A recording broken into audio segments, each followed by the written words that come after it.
Morning, everybody. Mr. Spottleson here. It's Monday, and we're starting a new week here. To start out, I just kind of want to give you guys a little recap here. I will have your quizzes graded by the end of Monday. That's the goal. So your grades should be in there by the end of the day today. As far as this week and what we've got going on, and we're back to a regular week. Okay, we're going to just do 2 assignments a week. There's no quiz or anything like that, and everything's due on Friday. Okay, so I've got the schedule I'll walk through with you real quick, okay? Section 11.8, we're going to multiply and divide radical expressions. We'll do a day 1 and a day 2 on Wednesday. So for day 1, you've just got 2 through 18 even. Tuesday, I give you a day to finish the assignment up. Okay, again, it's not due till Friday, but I really suggest you get it done by Tuesday so you're not worrying about it at the end of the week. On Wednesday, then, you've got a video again I'll have that'll be day 2. We'll work on that assignment, okay? On Wednesday, Thursday, I give you a day to get it done. I know it's not due till Friday again, but I would really, let's work. Let's keep on a good pace here. And then Friday is finish the assignment for the week. And then if you have any questions or anything, that's the time to ask. But any time's the time to ask. I'm always available on Remind, or you can email me, whatever you have to do. So ask questions whenever. As far as Canvas conferences, on Tuesday and Thursday of this week, I will be on there from 8 to 9 in the morning. I'm sorry, just for algebra, I'll only be on there from 8:30 to 9. So Tuesday and Thursday, I'll be on Canvas conference from 8:30 to 9 if you have any questions. And then on Monday and Wednesday, my Canvas conferences are from 12:30 to 1 o'clock. Okay, so 12:30 to 1 o'clock on Monday and Wednesday. Okay, all right, let's take a look at this section. Okay, this is section 11.8. Again, we're doing 2 days multiplying and dividing radical expressions.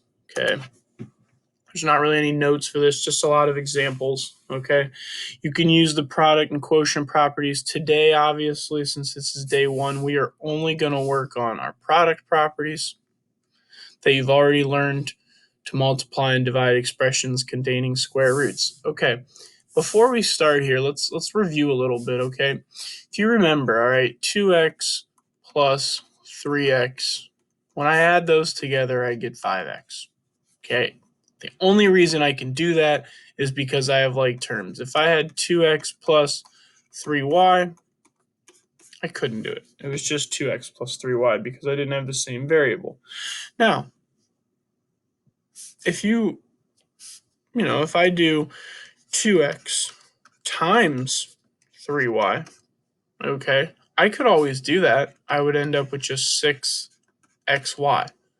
Okay, I could always, again, that looks like an addition sign. I better make that look better. You can always multiply here. We've always known that. I don't have to have like terms to multiply. Now, dealing with square roots, it's the same thing. If you take the square root of 28, no, that's not a great example. If you take the square root of 45, we've already worked on breaking it up to square root of 9 times the square root of 5 equals the square root of 45. And then we've taken the square root of 9 and got 3 radical 5 equals radical 45. That's what we just did. We pulled out our perfect square. We divided out our perfect square there to simplify it. So we know that we can do radical 9 times radical 5. We don't have to have the same thing under the radical in order to multiply. Now, when we added in the last section, so if we had 3 radical 5 plus 6 radical 5, we could add these because they had the same thing underneath, and we could get 9 radical 5. Okay, so it's the same kind of properties. If I'm adding, I know this has kind of gotten all over the place. If I'm adding like these right here, I have to have the same. When I was adding radicals, I had to have the same thing under the radical sign in order to add them. When I'm multiplying, If I have different, they can combine just like that. And when I have different here, I can still multiply them in that example there without having, the same thing under the denominator. Okay, so the variables and the radicals don't have to match up to multiply. That's kind of the lesson we need to get from this. Okay. So let's look at a couple examples now. It's really key also for me to make sure you notice that it says write the product in simplest form. Okay. We still have to simplify these. All right, so here I have radical 8 times radical 6. I take 8 times 6 and I write it under the radical. So I'm going to have radical 48. Okay, now I have to simplify this just like we would in the last section before the quiz. What's my perfect square that I can divide out of 48? In this case, it's going to be 16. So I'm going to have 16 times radical, that would be 3. And then the square root of 16 is 4. So my answer is going to be 4 radical 3. That's going to be my final answer there. Okay. All right, now here we have 2 radical 5 squared. So that's actually 2 radical 5 times 2 radical 5. If I take 2 times 2, I get 4. I'm gonna multiply the front times the front, and then I'm gonna multiply the inside times the inside. Now, my hope for you is when I multiply the inside times the inside, I'm taking square root of 5 times square root of 5. Now, if we write this all the way out, that's the square root of 25, and then the square root of 25 is 5. My hope for you is for you to be able to see that, okay, I'm multiplying the square root of 5 times the square root of 5. Obviously, I'm multiplying 5 times 5 to get the 25. If I'm multiplying a number by itself, it's a perfect square. And I'm hoping we can skip this step of writing out square root of 25 and we can get right to 5. So in this case here, it's radical 5 times radical 5. I want you to be able to go, okay, that's got to be 5. My answer here is going to be 20. Okay? All right, moving on. C, 3y, or radical 3y times radical 12y. All right, we're going to multiply both here. So in this case, 3 times 12 is going to be 36. Y times y is going to be y squared. Okay, I'm going to do these separately, all right? So I'm going to have radical 36 times radical y squared. Square root of 36 is 6. The square root of y squared is just y. We can clean this up a little bit. We're going to get 6y for an answer.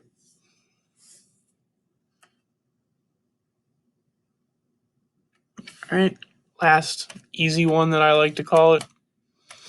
All right, I've got radical 2m times radical 14m. I'm going to do the 2 times 2, so I'm going to get radical 28. And m times m, and I'm going to get m squared.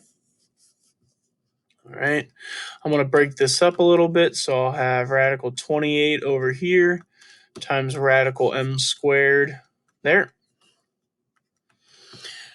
28. Okay, what perfect square factors out of 28 here? Because we got to simplify this up a little bit. It's not a perfect square. Like up here, it was easy because radical 36 was perfect and we just got 6. Well, it's not perfect anymore, but we still need to simplify it.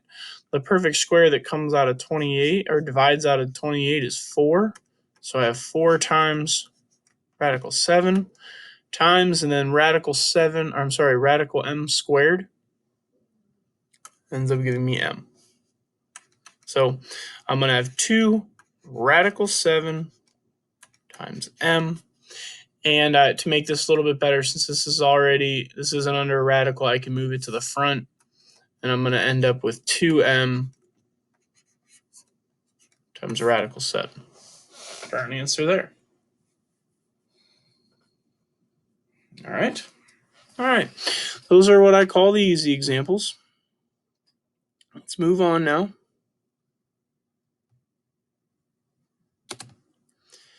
Okay. For this, I don't know if I want that example yet. Nope, here we go. All right, same thing here. We're going to multiply it. Now, this is going to be the distributive property. All right, we've done this before. We've had 2x plus 3. You've distributed the 2 to the x and the 2 to the 3, and we've done it that way. Okay, same kind of thing here with radicals. We're going to multiply radical 3 times 7, and we're going to multiply radical 3 times radical 8. Okay, so first here we have radical 3 times 7. We cannot multiply this number times this 3 here because the 7's not under a radical. So in this case here, radical 3 times 7 is just going to be 7 radical 3 minus, because this is going to be a positive times the negative, positive times the negative. Remember, the sign always goes with the number in front. And then we take radical 3 times radical 8. In this case here, 3 times 8 is going to equal radical 24. Okay. I can simplify this a little bit. All right, I can't simplify this. So this is just going to stay as 7 radical 3 minus. I need a perfect square that comes out of 24. In this case, it's going to be a 4. So I'm going to have radical 4 times, again, this would be radical 6, 7 radical 3 minus, and then this will be 2 radical 6. Now, you might think, well, Mr. Spot, shouldn't I subtract now? Why can't I subtract anymore? Well, I can't subtract because I've got different underneath the radical. So that has to be my answer right there. All right. Let's try this one. Okay, same thing. We're going to end up foiling. I'm going to foil the 2 to the 8 and the 2 to the 18. Okay, so radical 2 times radical 8 is going to be radical 16. And radical 2 times radical 18 is going to be plus radical 36. Radical 16 equals 4 plus radical 36, which equals 6. 4 plus 6 gets me 10. My answer would be 10 for that problem. All right. We got one more distributive one. Here we go. Okay, same thing. We're going to take the radical 5 to the radical 10, and the radical 5 to the 4 radical 3. If I take radical 5 times radical 10, I'm going to get radical 50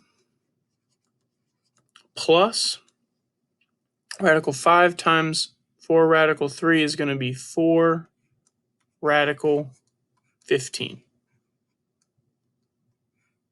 Okay. Good. From here now, we have to simplify this radical 50. Okay, the perfect square that divides out of 50 is going to be 25. So I'm going to have radical 25 times radical 2 plus, now 15. 15 is kind of a big number under a radical. You can think of, I need to factor I need to divide something out here. I need to divide a perfect square. 15 doesn't have any perfect squares. You've got 1 and 15, and you've got 3 and 5. That's really bad. 3 and 5. There are no perfect squares that divide out of 15, so this isn't going to simplify at all, actually, and it's just going to stay as 4 radical 15. I can simplify here a little bit. So radical 25 is 5 radical 2 plus 4 radical 15. Again, you might think we need to add these, but I can't because those are not the same underneath the radical because I'm adding now. 5 radical 2 plus 4 radical 15 would be simplified. All right, last type of example for today. In Chapter 7, you learned to multiply binomials by using the FOIL method. The same method can be used to multiply square root expressions that contain two terms, okay? The same kind of thing here. We're going to FOIL, okay? Let's take a look at an example just to make sure, it rings a bell a little bit. The FOIL, the F stands for front, so 4 times 5 here. All right, and then the O is the outer, so 4 times radical 3 right here. It would just be 4 radical 3. And then the I's for insides. Radical 3 times radical 5 gets us 5 radical 3. And then the last in FOIL is radical 3 times radical 3. I'm hoping that we can see that and not have to put 9 and can just go right to 3. Okay, then we simplify. 4 times 5 is 20. These have the same terms underneath the radicals, so I could add the 4 and the 5 and get 9 radical 3. This is plus 9 radical 3. And then we got 3 for that. The only other thing we can do is combine the 20 and the 3 and get our 23 plus. And then this didn't simplify, so that just would go down there. Okay? So that's what foiling looks like. Let's try one on our own here. All right, 4 plus radical 3 squared, so it's going to be 4 plus radical 3 times 4 plus radical 3. Okay, first thing I'm going to do is my front. So 4 times 4 is going to give me 16. My outer, 4 times radical 3 is going to be plus 4 radical 3. My inside, so radical 3 times 4 is going to get me 4 radical 3. And my radical 3 times radical 3 is going to get me just 3. Okay? We can combine some like terms here now. 16 and 3 are going to combine to 19. And 4 radical 3 plus 4 radical 3 are going to combine to plus 8 radical 3. There's my answer. Okay, not too bad, I don't think. No, they do get a little bit more complicated, but not for the most part. All right, for B, 3 minus radical 8 times 2 plus radical 8. Okay, so first thing I'll do is my front. 3 times 2 is 6. Now I'll do my outside, so 3 times radical 8 is going to be plus 3 radical 8. Now here I have negative radical 8 times radical 2, so this is going to be a negative times a positive, so I'm going to have minus 2. Oop, didn't want to do that. Minus 2 radical 8. And now here I have negative radical 8 times radical 8, so I'm going to have minus, and since it's radical 8 times radical 8, I know that it's just going to be minus 8. Okay. To finish up then, the 6 and the negative 8 are going to combine to negative 2, and then the plus 3 radical 8 and the minus 2 radical 8 are going to combine to minus radical 8. Again, you could put the 1 there, you don't have to. So negative 2 minus radical 8 is my answer for B. All right, let's look at one more here to finish off the day. Oh, no, I take that back. That's going to be the last one we're going to do for today. All right, so let's just recap real quick. We've got basic multiplication ones where we can just multiply them right across. Okay, multiply the numbers times the numbers and the variables times the variables. We've got distributive property ones where we have to distribute the outside to the inside, like such. And then we had a couple foiling ones to finish up. All right. That is it for today. And that's it for the multiplying section of this. Again, on Wednesday, we'll look at dividing these. Your assignment that's due again, it's Friday, but I very strongly suggest you get a head start on the week and get it done here Monday or Tuesday. Is page 819, numbers 2 through 18, evens only. Okay. Like always, please reach out. You guys know that my Canvas conferences will be Monday and Wednesday from 12:30 to 1 and Tuesday from Thursday to 8 to 9 in the morning.